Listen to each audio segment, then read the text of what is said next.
Hello, I'm Diane Morgan. If you know who I am, you know who I am. If you don't, who cares? I'm here to explain Italian Time, a holiday phenomenon where Italians throw away their clocks and gather for eternity with San Pellegrino. I've been at this party so long that I've eaten 5 courses, hugged someone's grandma twice, and been offered a job in the family restaurant. So this holiday season, make sure to bring enough San Pellegrino to last you through the meal, the after meal, and the entire goodbye ritual. San Pellegrino, holiday on Italian Time. This episode is brought to you by LinkedIn. Healthcare professionals can lead their careers with LinkedIn. Discover jobs by specialty, preferred shifts, and even desired salary. From mental health therapists to radiology technicians, it's now faster and easier for healthcare professionals to find the right fit. Learn more at linkedin.com/healthcare. Side effects may include faster job placement, improved work-life balance, and increased career satisfaction. Those from my generation who grew up here, I was an anomaly. Many people were like, oh, I don't speak Hindi. Like, I can understand it though. You know, we were immersed. And then for that generation to have kids now that are in grade school, high school, you're helping turn it around in their families. That maybe your parents only understand. You have the access now to learn and take it further. That is magnificent. And it's not just connecting with your heritage culture, it's also so many job opportunities. Yes. Being a multilingual or bilingual is a part of our lives in India. And the whole aspect about the brain's development. You know, as we age, our brain is, if we are multilingual, bilingual, it's just such a big advantage in fending off any sort of brain-related issues in our old age.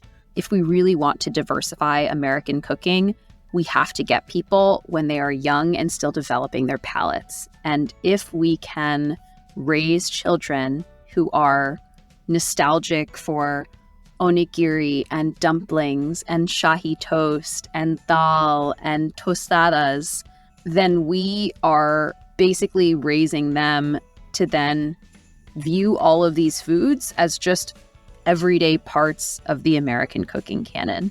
Because if you think about the foods that are the most comforting to you, they are the foods you had when you were young. So if we are diversifying people's comfort foods, like, we are making real change in American food culture. There is no hood like parenthood.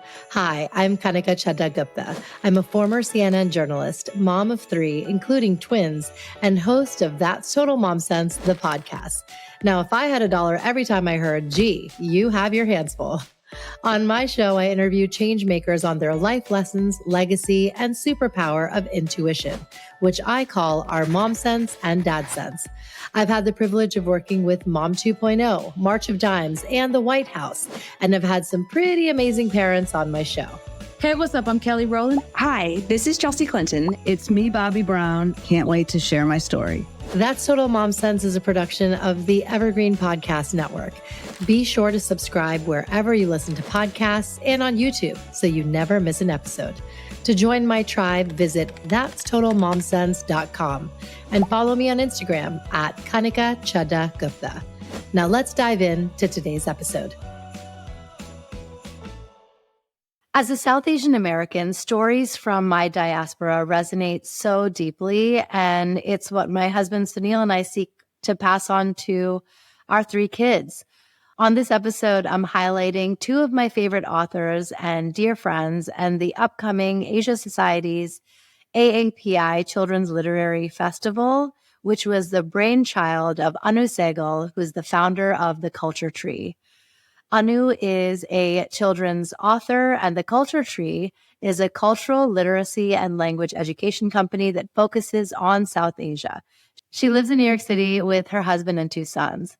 Anu believes awareness of one's heritage, culture, and language is key for children to become self-aware and confident as they make their mark in the world. She holds an MBA from Yale and has worked in the corporate sector for over 15 years. Let's hear how it all started. Anu, welcome to That's Total Mom Sense. Thank you so much, Kanika, for having me. This is going to be so fun because I'm lucky to have you as a confidant and a friend and someone I'm constantly texting and talking to on the phone. And so to have you in this format is such a treat. Yeah. And we have worked on two projects together. So I feel you are my colleague. Yes, that too. 100%. So the themes of this interview are culture, community, and cuisine, because we're going to hear later from Priya Krishna, who you're helping with her promotions for her book. But when it comes to culture and community, like you are synonymous with the two. I have to start with your multicultural upbringing because that's where it all started. Tell us about your childhood and how staying connected to your roots was such a big part of it. So yeah, my household was like a melting pot with a mother who was Muslim, a father who was Hindu, and I went to a Catholic school throughout. It was a true melting pot in which we celebrated diversity that exists in India. All the festivals were celebrated. All the stories were told by my grandparents, by my parents, and humanity and kindness were the things that were really emphasized and focused on rather than religious beliefs. And now that I have an organization in which cultural literacy is the focus and language literacy is the focus, I am realizing how essential that has been in making who I am and in my belief system and in my process of gathering my support group and my friends. It has completely percolated in my life. And so were you always this community builder? Like when you think back to your memories in grade school or college, like did everyone just kind of flock to you? Ever since I was little, I was kind of like a leader in my own element. I used to bring people together. We used to live in this multi-story building, which was a very new thing in the small town I grew up in. I rallied all the kids because our terrace was really dirty and we used to clean it every week. One or the other auntie used to bring ice cream for us by the time we were done. That aspect of bringing people together, I think it is a part of who I am personally as well as professionally. I am always bringing people together. I find so much joy in bringing people together, and I'm a social animal. I work from home most of the times. You know, the aspect of having colleagues, that's something that I miss from my corporate world. But then I'm if I'm feeling that I need to bounce ideas or I need to be someone, I'm always reaching out, and I Yes. feel you and I have that relationship as well. So I think that has carried forward, and that's the reason there is ease in which I interact with people and also with kids, because that is a part of my professional life. Yes, yes. Tell us about the impetus for the culture tree. When I had my second son, I have two boys. Older one is 15 now, younger one is 12. But when I had my second son, I started interacting with Indian culture. And there is a lot of Indian culture in New York City in a very different way. And I had this sense of responsibility for my kids to know their heritage culture, to really own their heritage culture and be proud of it. And that was the real turning point for me. I also wanted my sons to know Hindi language, which is the language that I spoke. I saw a problem in which children were learning about Indian culture. There are so many exhibits that are there. There is festivals. But for children to learn about anything, it has to be in quote unquote a language that they understand, a Yes. format they understand. They have to touch and feel. And that was not how it was being reflected. And that's not how it was being showcased. Initially, I was trying to just make some differences in my household, the way my boys were interacting with their culture. But then I really thought that there is so much that can be done. Yes. And given that I have that duality, I grew up in India, then I moved to US, I felt I would be a perfect champion for the Indian culture. When we started the Culture Tree, it was a language platform. with a focus on 4 languages, Hindi, Urdu, Gujarati, and Punjabi. Slowly, I started building relationships with museums and libraries. Now I have such a strong relationship with these institutions in the tri-state area, and they really look up to the culture tree, not only to provide program, but also provide any guidance for any sort of cultural literacy for children. Yes. It's become a multi-sensorial approach in which we are using music, dance, books, and food to really teach and go deeper on the Indian culture and South Asian cultures as of now. As at large, yes. And this is something that really speaks to me because, growing up, like, I feel like I was kind of an anomaly. My parents moved from Bombay to the US when I was 2. And my mom at first started volunteering with a school called India School. And then she became the vice principal, if you will, and stayed for 30 years. But something that it was a non-negotiable for me and my sister Monica to go to India School. And I still remember, we did 15 plus years of Hindi language, Hindustani vocal music, and we chose Kuchipudi dance. For the language particularly, it stays with you. I still remember I had to do a diploma class with the embassy. There was Pravesha and then Pariche. And I had this teacher, Sarla Prakash, that she taught us how to write business letters. And there was one exercise she did was like, write every single verb you can think of. And I had this composition notebook where I filled up the entire thing with verbs. It was like ana, jana, rona, hasna, dena. It taught me the language so well that now connecting the dots when I moved to work in India, it was like I just had such a command over the language. And what you're providing, which I like, it gets me choked up to just think about it. Those from my generation who grew up here, I was an anomaly. Many people were like, oh, I don't speak Hindi. Like, I can understand it though. We were immersed.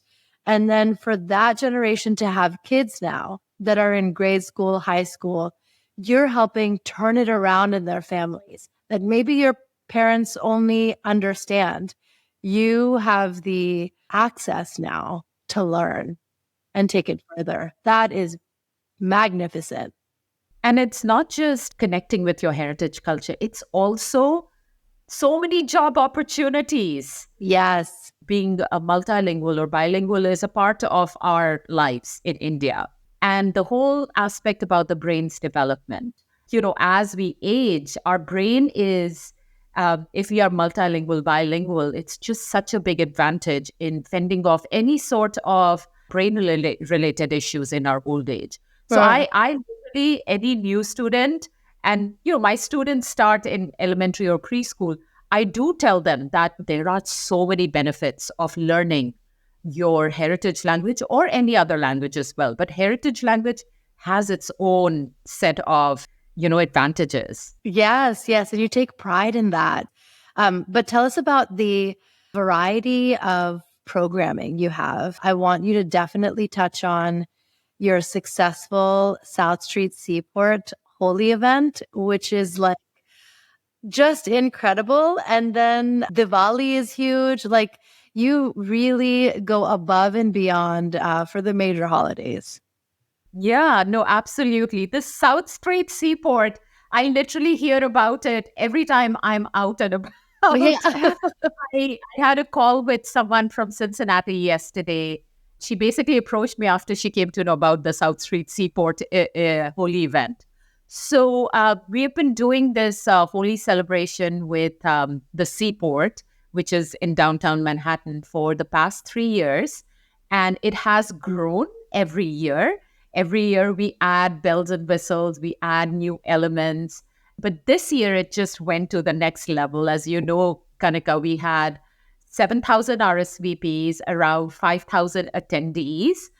Our programming was so varied and it was throughout the day, and it was perfect for families because Holi in India could become a little too much, a little rowdy. So this is a safe environment, and that is a focus for us. Like, when people think of the culture tree, they do think of programs that will be safe for kids, that will be educational. And that's something that came through in our Seaport Holi event. We started actually with a beautiful day with a cooking segment. We called it Foods of Holi with Priya Krishna, in which Priya read from her new book for kids. And then it's called Priya's Kitchen Adventures. Yeah. And then we told children about the foods of Holi, how the foods change because of seasonality. And, it's becoming hot already in India. And then we did a tasting of Shahi Tukra. Then we had our puppet show. And of course, we had a DJ, a Holi dance performance, dance workshop. And this was all outdoors in right by the river. And it's just a historic district. So it's so beautiful and picturesque. Wow. And we also invite South Asian vendors and small businesses to showcase what they are doing, because building that community and helping each other is such an important part of what we are doing. Right. My organization has become like a community-based organization. So that is very critical. Of course, we had chaat, we had, all the delicious food and powder play, which is playing with gulal. We try to replicate all aspects of playing Holi in India. And one of the things that I used to enjoy a lot when I was a child was the water fights with water balloons. Yes. Each child was given a paintball, and they had this huge canvas on which they could throw the paintball just to replicate that water fight aspect. So it was net, it was a really fulfilling and a really amazing experience for children, for the Indian American children, but then for any family. And And yes. and we had families from the diaspora, but we also had families in general that attended. And the highlight for me was when I made dosas with John George. Yes. Oh my gosh. Incredible. Yeah. Core memory in your life. Yeah. That's amazing. Oh my Yeah. God. And next year it's going to go to the next level. We've already come up with a date. The other aspect that is important to me for all these celebrations, and we do a lot of celebrations, as you know, Kanika, is I personally believe we can't have a celebration a month after the actual festival. True. Because the importance to the children from our diaspora really, or families from our diaspora really goes down. So that is also a critical thing for me. And I know the weather can be touch and go in America during, and especially north sides, but we try to do whatever we can to make it a really authentic experience for our community. Mm-hmm. And as far as the celebrations are concerned, we are celebrating all different festivals, all religions that originate in South Asia. Right after Holi, I had my Eid celebration. And then we have Raksha Bandhan that is coming up. And I actually have a book that is going to also come out this summer on Raksha Bandhan. And Wow. right after that, it is Diwali. Last year, we even celebrated Gandhi Jayanti, Gandhiji's birthday. We had a celebration for the Jain community, the Buddhist community. So we are celebrating all these milestones that are big in South Asia, in the educational aspect, along with the celebratory aspect, because both are important. I want to get into your writing. You felt inspired to be a children's author. You've written Kahani Rangili, which I have, and I Am a Lotus, which is coming out. Tell us about your books. Yeah, so Kahani Rangili, this is the book about Holi. It is written in Hindi, and I've written it with a publisher called Tea for Tales. I just love the books that they've written. I used to read the books for my kids. One of my favorite books from Tea for Tales is Kahani Purani. It's the story of Ram Leela. Uh-huh. So I pitched the idea that, we should have a trilogy. So Kahani Purani is Diwali, Kahani Rangili is Holi, and the book that is coming out in summer is Kahani Chamkili, that is for Raksha Bandhan. Mm-hmm. All these books are based on stories, mythological stories from Hinduism, almost like lost stories that we heard from our grandparents. And I'm sure, Kanika, you grew up here. I'm sure you heard from your parents and grandparents. So almost like the oral tradition, but they're just lost. We don't see them anywhere. We don't hear about them anymore. So I am trying to revive those stories for our kids and for children in general.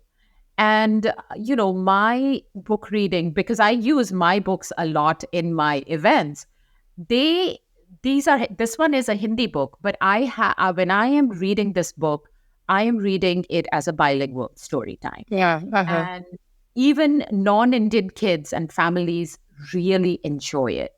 What is Krishna really known for? It's his friendships, his love for his family and friends, and it's a very relatable concept. So by the end of this book, we become Krishna in mind and body. We all stand up and we replicate how, Krishna is. And then we talk about aspects of Krishna, friendship, kindness, which is very universal. Yeah. So that is something I'm trying to do now, because I feel there are a lot of books coming, and thankfully we need a lot of books because there are such few diverse books, especially books from South Asia. So the more the merrier.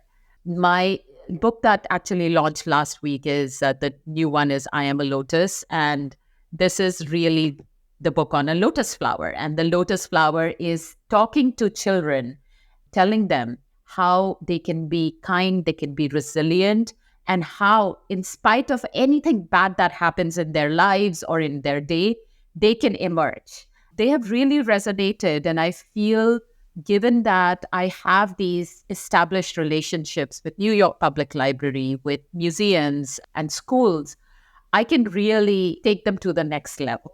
And then I have written a book, My First Hindi Words, that came out last year. And this book is all about introductory Hindi, more for the expat children. So it's really simplified. It doesn't talk about concepts or words that they will never experience in their lives. Like, I'm not talking about Tori and Tinda. Our kids are not going to see firsthand. Not that much. Yeah. It's very relatable concepts. Right. That is very critical to me. This was actually in my head for the past 7 years. And then finally, I just said, okay, let me put it down on a piece of paper. And that's what, approach a publisher. Tell us about the AAPI Lit Fest. I had come up with this concept of a literary festival. I actually hosted a literary festival pre-pandemic. It was on a smaller scale. But I've had this concept in my head for a few years. I wanted the Lit Fest to be a full-on experience which is, catered to children. So our attendees are going to be kids, primarily elementary and middle school children, in which they will hear firsthand from all these amazing authors and illustrators on how they started their journey of writing, on what the kids can do at their age in becoming writers or illustrators. Wow. And then we have workshop. We have a writing workshop. We also have an illustration workshop. And the writing workshop is with Veera Hiranandani. The illustration workshop is by Shinyon Moon, who both of them are quite well known in their community and in the literary sphere. Then we end in a culinary workshop, which is with Priya Krishna, in which Priya will read from her book, and then she will also teach children how to start documenting recipes. Because in this day and age with TikTok and Instagram, recipe writing has become a lost skill, completely lost. Mm-hmm. So we are going to reintroduce that to children. And the special aspect about this literary festival is that high school children from the AAPI community will run the show. They will be reading the bios, they will be helping the children, they will be helping the illustrators, the authors. So they'll basically run the show. So there are dual things that are happening. Children from the AAPI community or children in general will experience this, this new aspect. And then teens will actually interact with their heritage cultures in a more organic way. Because once the children are teens, they are not our captive audience anymore. I have teens. They don't go where I tell them to go. They do their own thing. Yeah. But volunteering is a really amazing way in which they can have a purpose, and the purpose can be their cultures. It's just an amazing way for, serving both the age groups. And I feel there is not much that is there for the teens right now. So hopefully this is the starting point to something much bigger. To get them involved. Is there a mantra that you live by? I think my biggest mantra is just hard work and persistence. Luck is not as critical for me. It's my hard work and persistence that has really helped me throughout my life. The other thing is, I just feel I have so much to do in my life, and our lives, you never know how long our lives are. Just making difference in every single day. We can make so much difference around us and in our community. So that is the most important thing for me. Yes. And now if you can share with my audience where they can find you in the Culture Tree and how they can register for the Lit Fest. Absolutely. So you can find more about the Culture Tree on our website. It's theculturetree.com. Of course, all my events, classes, everything is on that website. And the Literary Festival, you can actually go to our website on the events page, or you can go to Asia Society, their website, and you'll see it in family programming, and you can register there. And you can also follow me on Instagram, The Culture Tree, where you will see all the things that are happening and all the events that are coming up. Thank you, Anu. I couldn't be more proud of you for all that you're creating for our families. You're just exactly who we need as a fixture in our community. So thank you so much, Kanika, for everything. The Who's Down in Who Newville were making their list, but some didn't know Walmart has the best brands for their gifts. What about toys? Do they have brands kids have been wanting all year? Yep, Barbie, Tony's, and Lego. Gifts that will make them all cheer. Do you mean they have all the brands I adore? They have Nintendo, Nespresso, Apple, and more. What about... So the Who answered questions from friends till they were blue. Each one listened and shouted, from Walmart? Who knew? Shop gifts from top brands for everyone on your list in the Walmart app. now let's learn about a rising star at the AAPI Children's Literary Festival, Priya Krishna. Priya is a food reporter and video host for the New York Times and the best-selling author of multiple cookbooks, including Indianish and Cooking at Home. Her stories have been included in the 2019 and 2021 editions of the Best American Food Writing, and in 2021, she was named to Forbes 30 Under 30 list. She's been nominated for a James Beard Award and an IACP Award.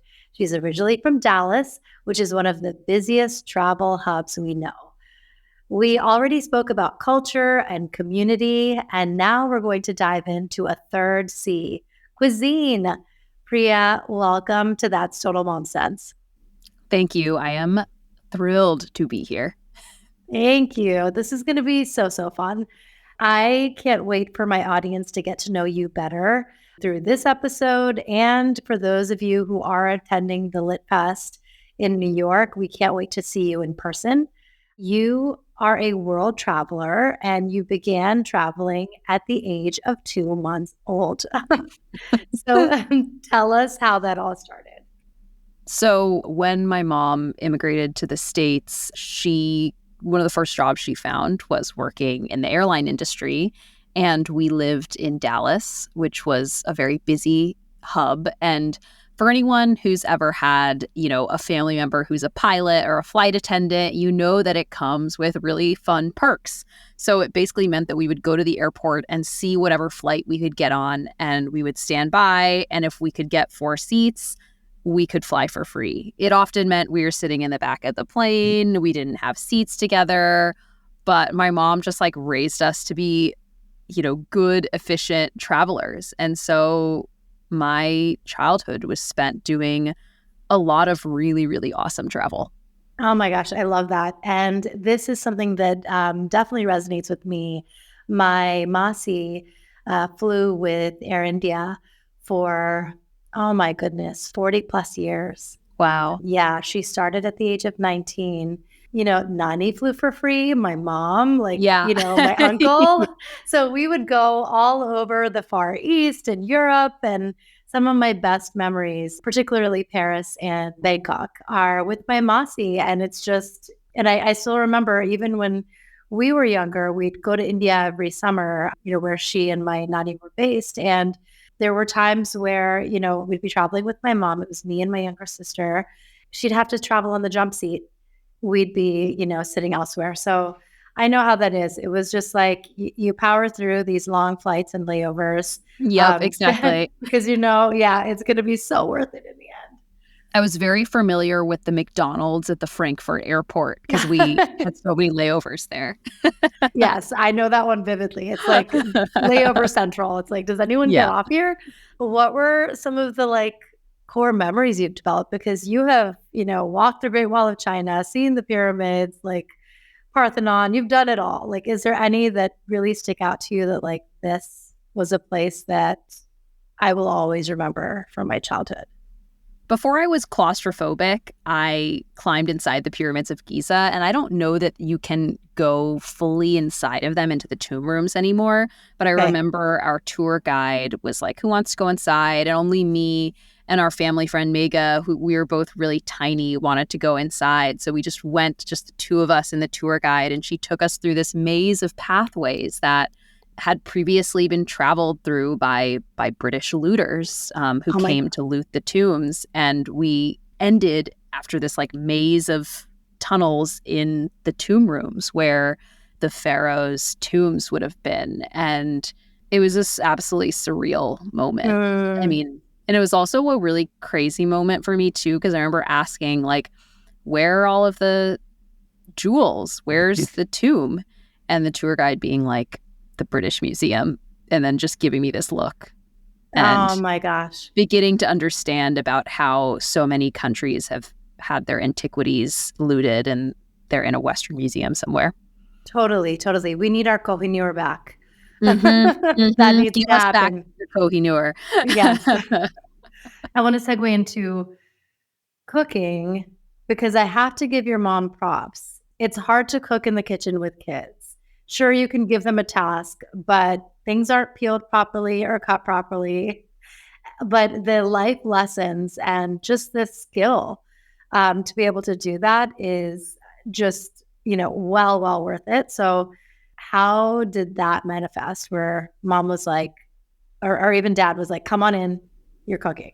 My parents love food, and my mom loves cooking, and my mom loves trying new things. And so we would try these new things on our trips. And my mom, the thing she always says is, I can make this at home. I can recreate this at home. So we would come home and then we'd do our own research. We'd talk to our friends whose families were from those countries, and we would come up with our own recreations of the things we had tried.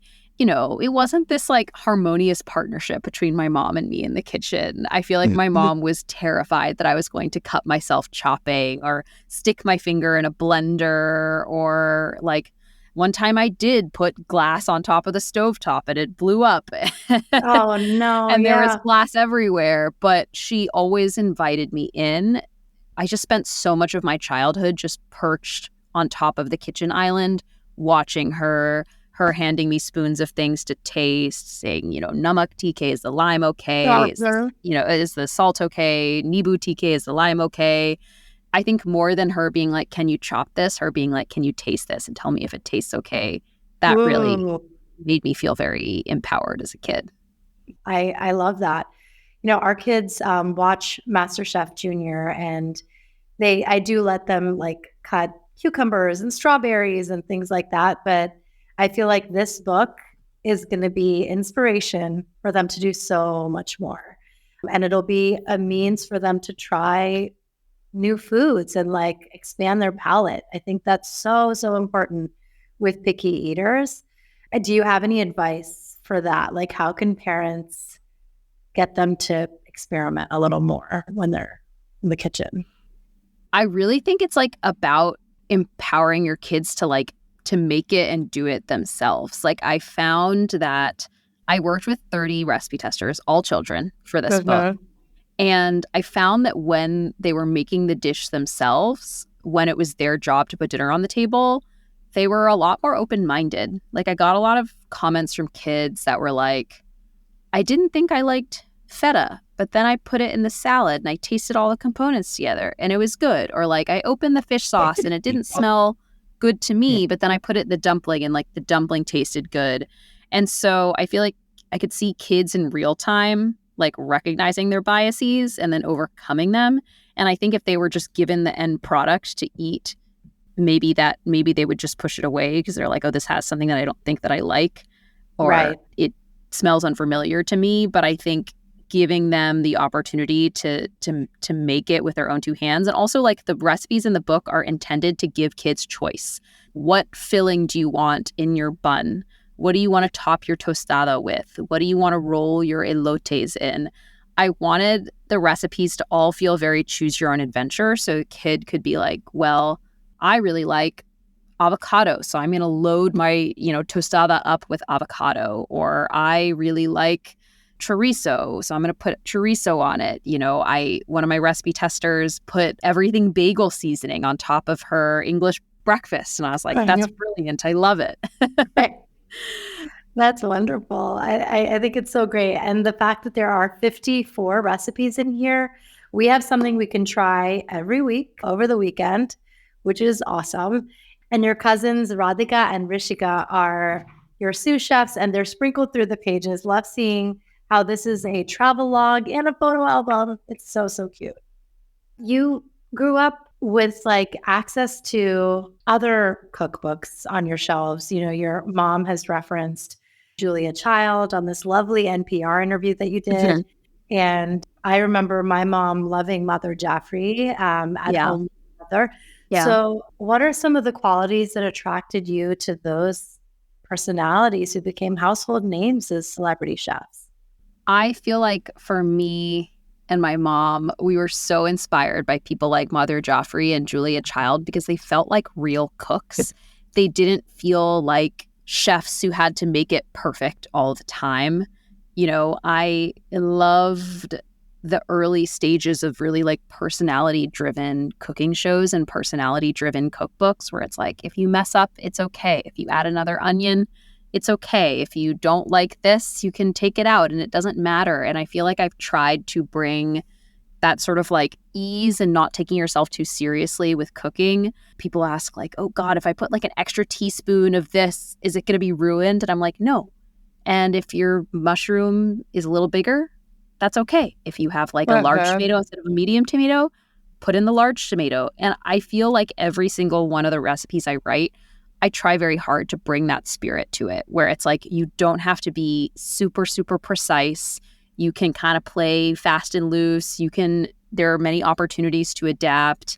And that's something I bring to my adult recipes. But I think something that was especially appealing to kids was not having to do tons of very intense measuring and being able to make choices at various stages. 100%. And for the adults, you have Indianish. Tell us the inspiration for that book. That book was really born out of a desire to normalize Indian flavors in American cooking, and seeing that what was labeled as simple and everyday was very white. There are millions of people making food on weeknights, and they are not all white people making roast chicken and pasta. Yeah. And my mom taught herself to make Indian food in America based off of just memories. And she had to put dinner on the table every night in 20 minutes because she was a working software programmer. Yeah. And I just found that my mom's ability to make food that was vibrant and delicious and complex tasting fast and with few dishes, she had this uncanny ability. And I was like, this will translate really well to the everyday home cook. These recipes are not only delicious, but they fit really well into like the lives of a busy home cook. And my secondary goal was just like, I want everyone making dal. I think dal is like the ultimate everyday staple. I don't know why Indian food for so long had been thought of as project cooking, as difficult, as heavy. I just wanted to untangle a lot of the stereotypes around Indianness and Indian cooking. And, I literally wrote American on the cover because I was like, I don't want this book to be like an international cookbook. This is an American cookbook. Yes, yes. And it's actually, not to like stereotype, but oftentimes Americans or those from the West are like, oh, Indian food, curry, chicken tikka masala, naan, bread, chai, tea. And it's like, no, no, no. Like, have you ever had methi aloo? Or just a simple tadka dal with moong dal that you make at home? Like, that's what we grew up with. And it's not what you see in the restaurants. Do you have a comfort food that you love that, you make or you made with your family? That's a desi dish. I love gardi chawal. I would say gardi chawal. I don't know how to describe gardi. In the book, I say it's a soup, but it's not really a soup. It's like, it's its own thing. It's chickpea flour and turmeric and yogurt that you stew with different spices and you eat it over rice. And it's like a cozy, tangy, spice-infused blanket. And most traditional versions have pakoras, although I strangely do not like pakoras in my gardi. I just like the gardi on its own. And that is a meal I could eat straight for days on end. It's so comforting to me. Oh my gosh. Yeah. You're speaking my language right now. I totally get it. And, I grew up in a Punjabi household. So like curry is pretty staple. What's challenging and rewarding in your career? Because you're also a journalist and, kind of straddling these two worlds, there's a frenzy there in the kitchen and in the news world. How do you navigate it? I have to say, I feel really thankful that I get to do both because they satisfy different itches. And I thankfully am one of those professional cooks who still finds cooking extremely relaxing. Reporting can be academic, it can be intense, it can be flexes a very different muscle. But cooking, the days when I'm just testing a recipe feel a little bit more chill. But both of these things bring people joy in different ways. When I am cooking and when I'm reporting, my goal is still the same, which is to expand the lens of whose stories we tell and to normalize the stories of people who have not traditionally been represented in media. So while the feeling is the same and the feeling is different and the mechanism is different, the goal is always the same. Okay, let's play a fun rapid fire. I love a rapid fire. Yeah. Oh my gosh. Okay. What is your favorite place to travel with friends? Like a fun girls trip? Like San Antonio, Texas. Okay. And travel hacks or items that you're like, oh my gosh, you need this? I always wear a hooded sweatshirt on the plane because the hoodie just sort of functions as your own it's like you have your own sleeping bag on the plane. Totally. Always a hoodie. An ingredient that you just find yourself using all the time. Chaat masala on everything. Cool. A celebrity chef you'd love to cook with.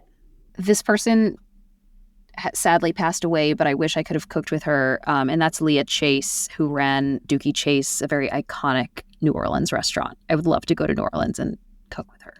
A song you have on repeat. The Sound of Music soundtrack. I love the Sound of Music soundtrack. It brings me so much joy first thing in the morning. No way. Oh my gosh. I can't tell you how many times we watch those VHSs. That's the best. I would be like, Brigitte. You just, love it. Okay. Book that changed your life. Goodbye Vitamin by Rachel Kong. Nice. And a mantra that you live by. Oh, this is a piece of advice someone gave me yesterday that I think is really good, which is that worrying about a problem won't actually solve it. Oh my gosh. So practical and applicable.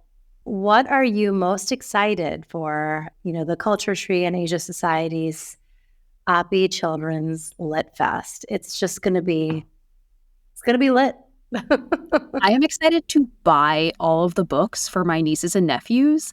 And second, I just think that children's authors are the best authors. Like, I think they're like the coolest category of authors. I have had so much fun meeting other children's authors. Like, they're fun, they're thoughtful, they don't take themselves too seriously. I just think it's a really incredible community, and I'm very excited to meet more members of it. And where can my listeners find you and your books and all your work?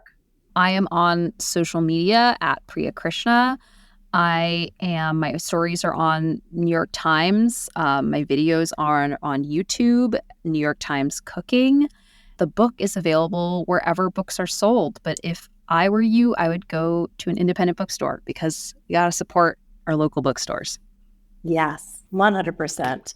And is there anything else you'd like to share with those who are listening and watching? If we really want to diversify American cooking, we have to get people when they are young and still developing their palates. And if we can raise children who are nostalgic for onigiri and dumplings and shahi toast and dal and tostadas, then we are basically raising them to then view all of these foods as just everyday parts of the American cooking canon. Because if you think about the foods that are the most comforting to you, they are the foods you had when you were young.